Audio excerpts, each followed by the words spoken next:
The creature lay there, curled and shivering. Its scales were iridescent gold, shimmering under the flickering light of Elias's lantern. Tiny wings folded against its body, twitching feebly. Its eyes, bright and searching, met his, filled with a mix of terror and innocence.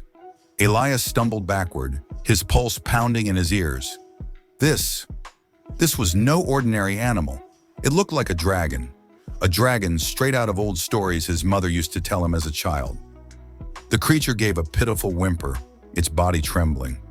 Instinct crushed Elias's fear, replacing it with something warmer. Pity, compassion. Without thinking, he scooped it up, its surprisingly warm body cradled gently against his chest. "It's all right," he murmured, his voice shaking. "I've got you." He brought the hatchling into the house, ignoring Liana's startled gasp as he slipped inside. "What? Pa? What is that?" she whispered, eyes wide with shock and wonder. I think it's a dragon," Elias replied, his voice still wavering. "But it's just a baby. It hatched from that golden egg." Liana's expression transformed from fear to enchantment. "It's beautiful," she breathed, her gaze locked on the creature's shimmering scales. Elias nodded, struggling to process what he was holding. "We need to keep it safe. No one can know about this, Liana. No one." She nodded with the fierce loyalty of a child, willing to do anything to keep a secret. Over the following weeks, the dragonling, whom Liana named Oren, became a part of their lives. Elias kept him hidden in the barn, creating a warm nest of hay and blankets. Liana spent every free moment by Oren's side, feeding him scraps of meat and coaxing him to play. The creature grew rapidly, his golden scales deepening into a shade that sparkled like molten metal. His wings expanded, the membranes translucent and shimmering in the sunlight. His playful nature brought life back to the farm, a joy Elias hadn't felt since Marin's passing. But with Oren's growth came greater needs. He devoured meat by the pound, his appetite relentless. Elias's savings dwindled to nothing, forcing him to make difficult decisions. He sold tools he could scarcely afford to lose, parts of the farm he'd sworn to preserve. But what choice did he have?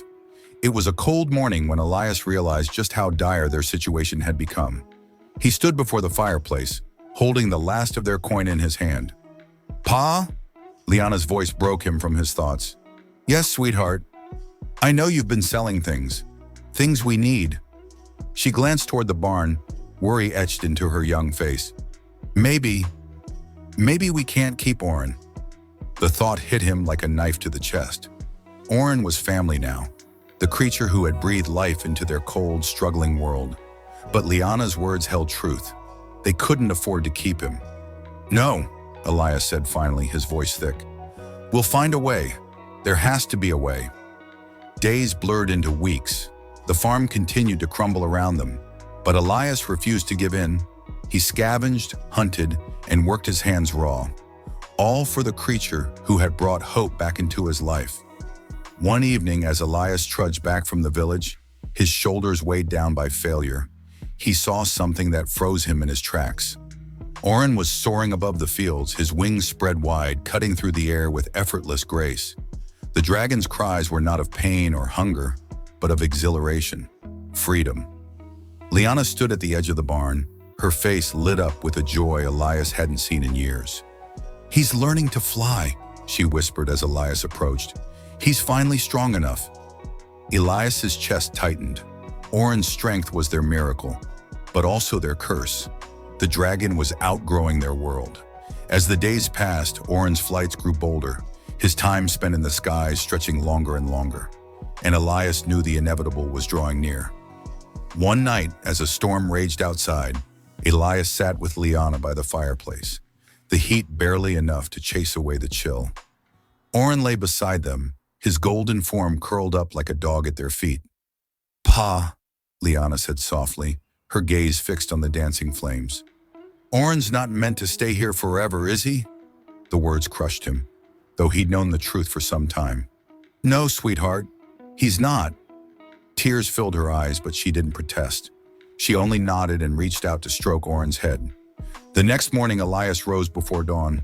He led Oren out to the fields where the egg had been found, his hands trembling. Liana followed, her face pale but resolute. "You deserve the sky," Elias whispered, his voice breaking. "We can't keep you here. It's not fair to you."